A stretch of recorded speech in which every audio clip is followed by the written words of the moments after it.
kéré o ọmọ Yorùbá kéré baba Tinubu President Bola Ahmed Tinubu on his way to Benin Republic.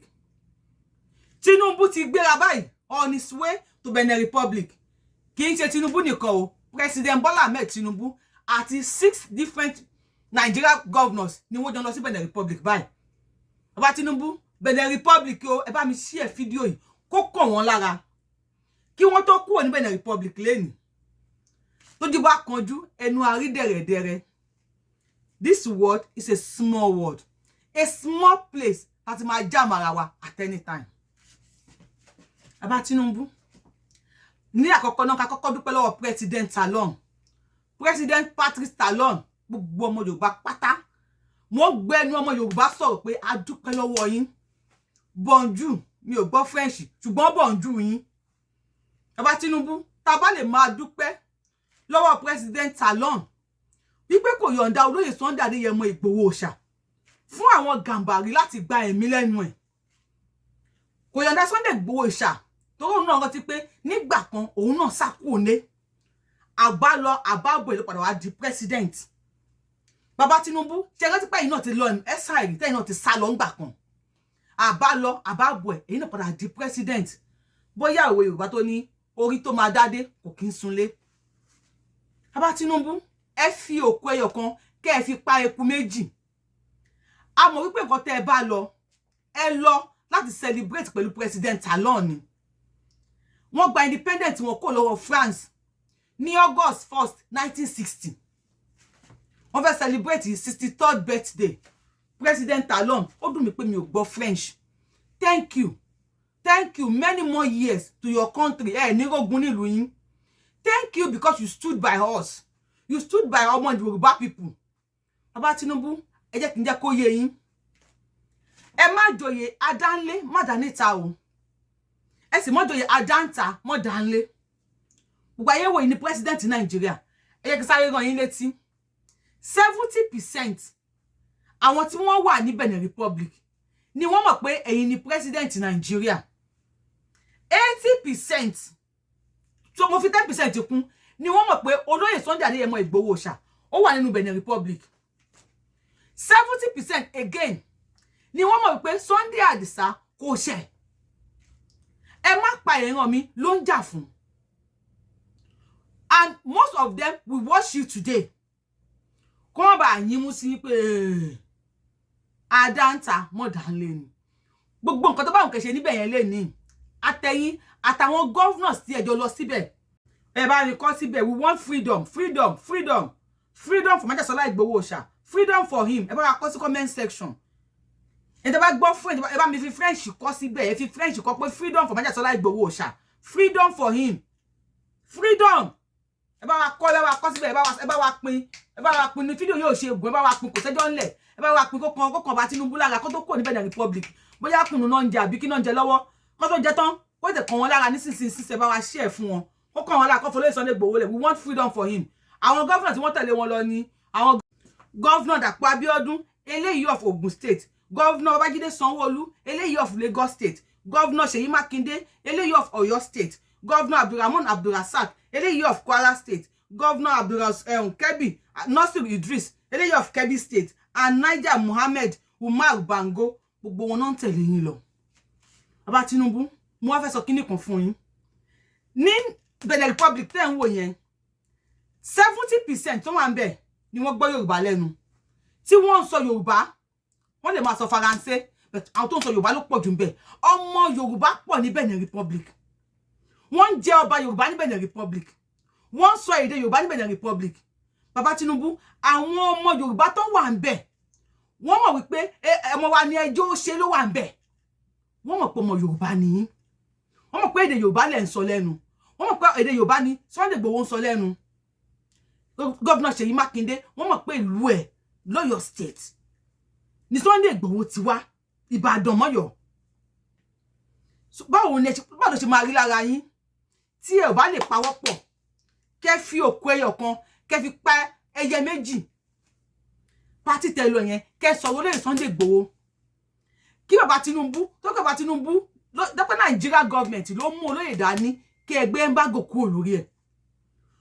Benin Republic ló mú olóyè Sunday Igboho dání ẹ bá president Talon sọ̀rọ̀ ẹ gbé embargo kó olóyè Sunday Igboho bá Tinubu àwọn èèyàn máa rí yín lẹ́ni àwọn tó bá wá ṣe independent máa rí yín ẹ má fúnra ẹ má wo kámẹ́rà tó bá yá ẹ rí pé many people máa náwó sí yín wọn ò sọ̀rọ̀ méjì o ọ̀rọ̀ olóyè Sunday Igboho ni wọ́n attach mọ́ yín pé ó nìyẹn president wọn nìyẹn ọmọ Yorùbá ni Gàmbàrí lé ọmọ ìyá ẹ̀ sẹ́yìn òdì àwọn tó wà ní Benin Republic ló mọ̀ nípa Gúnmi o wọ́n á ní Gàmbàrí lé ọmọ ìyá ẹ̀ sẹ́yìn òdì ṣùgbọ́n bẹ́ẹ̀ ṣe ń wo yẹn bó ṣe rẹ́rìn yẹn bó ṣe ń bá wa ṣe pátì yẹn ó dáńtà ni kò dá ńlé bàbá Tinubu ẹ má ìkàwé èèyàn fi ń ṣe yẹ̀yẹ́ wípé ọmọ ìyá yín wà lẹ́yìn òdì ẹ rí nǹkan ṣe sí ẹ̀yin náà ní láìkí ẹ̀ kò ní fẹ́ tẹ́ yín lọ́rùn torí ẹ̀ kò ní wù yín kẹ́ ẹ máa gbọ́ lẹ́yìn wá ọ̀la wípé ẹ̀kọ́ ẹ̀ tú olóyè Sunday Igboho sílẹ̀ ṣebí ìyá ẹ̀ ti kú ẹ mọ gbogbo tó ti lù sí torí àwọn tó wà ní Benin Republic náà mọ̀ wípé ìran ẹ̀ ló ń jà fún ẹ yé pa ìran mi mọ́ ló sọ náà fi kú wa lọ sílé àìjíṣẹ́ iṣẹ́ kú jẹ́ fún ló fi dèrò ẹ̀yìn odi bàbá Tinubu kí lẹ máa sọ kí lẹ máa wí tó bá wish pé kẹ́ lè read the mind àwọn èèyàn tí wọ́n wá sí ibi independent yẹn lẹ́ni kẹ́ lè wo tí àwọn ọkàn àwọn èèyàn ń sọ nípa yín ẹ lè bá wọn ṣe party alọ́rẹ́ o àbọ̀rẹ́ o ọkọ̀ àrèfo o ọkọ̀ yóò ní dànù o àmọ́ àbọ̀dé yín ẹ jẹ́ á rí wípé ọmọ Yorùbá kì í ṣe ọmọ ìyá Haúsá ẹ jẹ́ á rí wípé ọmọ Yorùbá kì í ṣe third party ní Nàìjíríà o àbí second citizen ni wá ni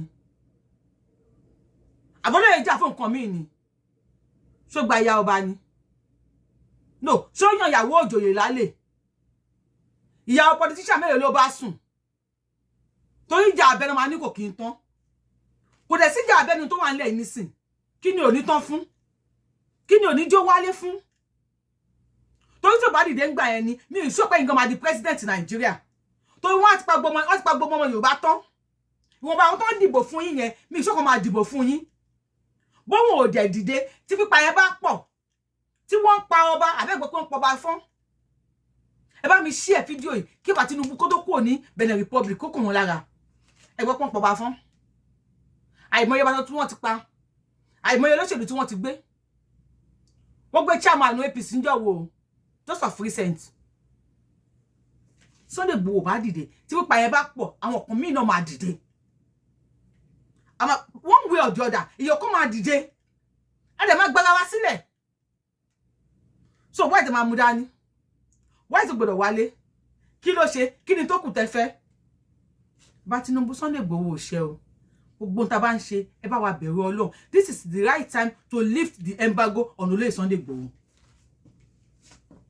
ẹ ti gbọ́ ẹ ní dààmú o ẹ ní ṣìrìn ẹ jẹrẹsì ẹ jàmọ̀là ẹ jẹ gbogbo tó bá fún yín jẹ ń bẹ̀ ṣùgbọ́n ẹ má jẹun gbàgbé àti sign pé kán lift embargo kẹ́ lift embargo kán kọ́ kí ẹ ìfara yín kẹ́ lift embargo tó wà lórí olóyè Sunday Igboho tó rẹ̀ jọ mọ́ra yín o alágbára yín ẹ mọ́ra yín olówó mo lówó àwọn tálíkà là mọ́ra wa ẹni tó gbọ́n mẹni tó gbọ́n ẹni tó gọ̀ ni ò mẹ́ra wọn wọ́n máa ń ṣe pàdé olówó wọ́n ń ṣe pàdé tálíkà bá Tinubu ẹ ní dààmú o alọ́rẹ́ àbọ̀rẹ́ o kí ló dé gan ṣẹ́fẹ́ rí olóyè Sunday Igboho ẹ bá ẹ̀ka ẹ̀ ń tà yín o ẹ máa ẹ̀ ń tà yín o á sọ fún yín o ẹ máa súnmọ́ yín bàbá yìí o kí ló dé ṣẹ́ríbò mi dà wá sí ni ẹ bá wa fọ́lẹ̀ Sunday Igboho sílẹ̀ jàre kí ló dé ìyá ẹ̀ tún kú kò tún lè wá ṣe jọ bàbá Tinubu ẹ wo eléyìí of Ogun State eléyìí of Lagos State eléyìí of Kwara State eléyìí of botolo tún kù eléyìí of Lagos State ẹ pera yín pọ̀ o eléyìí of Ọ̀yọ́ State ẹ pera yín o ẹ bá bàbá yín sọ̀rọ̀ o ẹ bá dádì yín sọ̀rọ̀ jàre jàgà ọ̀yà jàgà bá tún alẹ́ bàbá bá folóyè lẹ ẹ àdúrà náà wá kí ló ń ṣẹlẹ̀ gangan ẹ bá àdúrà náà ẹ mọ tó ń ṣẹlẹ̀ náà ẹ rántí pé ti wúlò fún yín rí ngbà kan tábà torí epo jẹṣu a máa ń torí iṣu jẹpo ó ti wá sílé yín rí náà